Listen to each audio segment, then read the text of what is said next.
करे असांजो एसपी के डीएसपी साहब के अर्ज़ है, आई सिंध आईजी के अर्ज़ है, सिंध डीआईजी के अर्ज़ है त बाबा असांजा माण्हू इहे दुश्मन गिरफ़्तार कयो। असां माची सोलंगी बिरादरी जा माण्हू आहियूं ऐं सोलंगी बिरादरी सां हिते ज़ुल्म थियो आहे। असां वटि खैरपुर जे पासे में असां वॾो ज़ुल्म थियो आहे। असांजी सोलंगी बिरादरी खे ज़ात सोलंगी बिरादरी खे अपील आहे त असांजी मदद कई वञे। वेंदा हैदराबाद कराची लाहौर सूधो असांजे सोलंगियुनि खे अर्ज़ु आहे त असांजी मदद कई वञे। असांजी मदद कई वञे। असांजो नंढड़ो मासूम कुठो राति कुआड़ियूं आहियूं सिजो बिजो उन्हनि खे ॿधो वञे, गिरफ़्तार कयो वञे। उहो माण्हू पुलिस अञा नथी ॿधे। असांजी एसपी साहिब खे अर्ज़ु आहे त माण्हू ॿधा वञनि, असांजी सरज़मीन कई वञे, माण्हू ॿधा हक़ रसाई थी वञे। बिरादर भाउ ने ग़रीब असांजो राज आहे।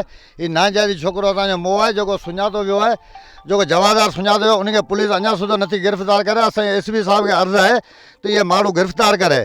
असां सां नाइंसाफ़ी थिए। राति उन कुआड़ियूं हणी मारियो अथनि। हे ग़रीब माण्हू आहिनि, मिसकिन आहिनि, हिन जा ॿार नंढड़ा बच्चा आहिनि, उहे दाऊं पिया कनि, हिन सां माण्हू ॿधो वञे, माण्हू गिरफ़्तार कया वञे। असां ग़रीबनि सां हक़ थियो वञे, असां सां हक़ रसाई थी वञे। असां सां वॾो ज़ुल्म आहे।